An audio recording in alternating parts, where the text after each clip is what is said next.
So we have created a short video to clarify the collection and shipping instructions for the fuel study.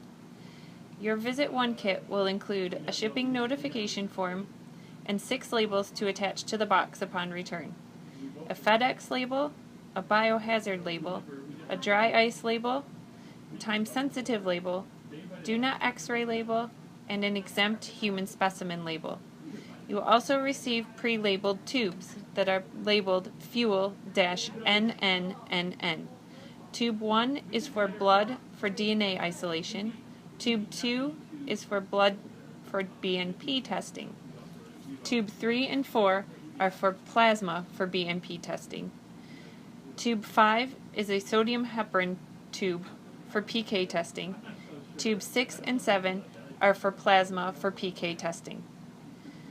Please note that the first 4 numbers of the fuel ID, Fuel NNNN, correlate with one subject ID, which is entered into ECOS. The first 4 numbers stay the same at each visit. This is very important for our record keeping. You also receive the labels for the patient for Visit 4.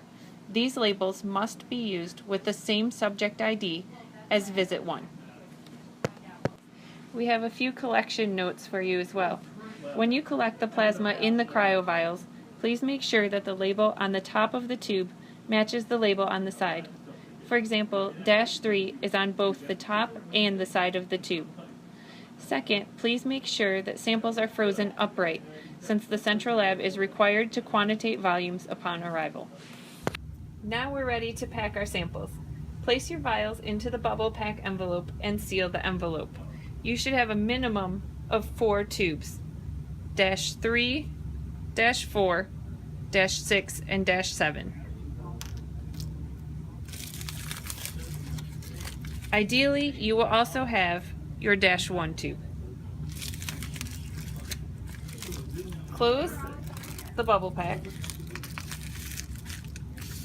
and place the bubble pack and the absorbent packet into the enclosed biohazard bag.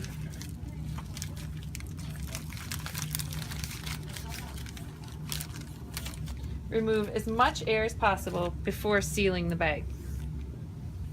Never place dry ice inside the plastic bag. Once it is sealed, place the package inside the ice chest.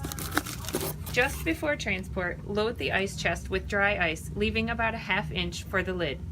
Place the lid on top of the box. Do not tape this shut. Place your shipping notification form on top of the closed chest. Next, you need to apply your labels to the outside of your box. Apply your time-sensitive, biohazard,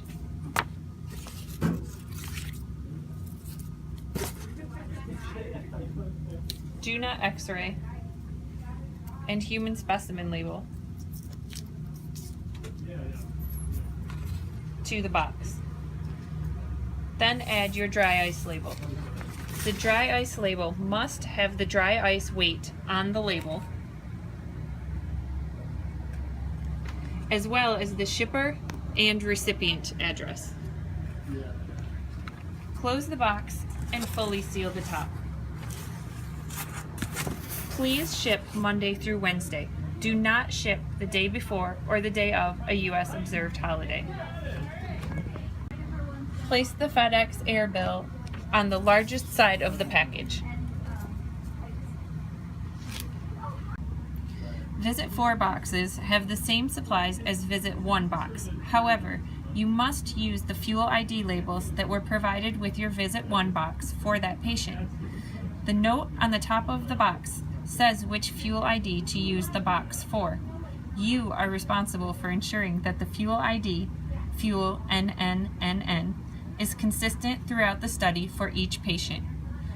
Subject ID NNNN-NN and fuel ID Fuel NNNN are constant. For example, the subject ID entered into ECOS 2700-01 correlates to fuel ID Fuel-0078. The tubes for Visit 1 and Visit 4 are labeled Fuel-0078. and for Olay are labeled Olay-0078. They should be used only for subject ID 2700-01. Please note that the original labels for Visit 4 are labeled Fuel-NNNN-9 through Fuel-NNNN-16. Since there is not space in the ECOS system for the extra digit, we are now using letters A through H for Visit 4. NERI will provide a cheat sheet to make sure you are entering the correct label into ECOS. Nope, you're recording again.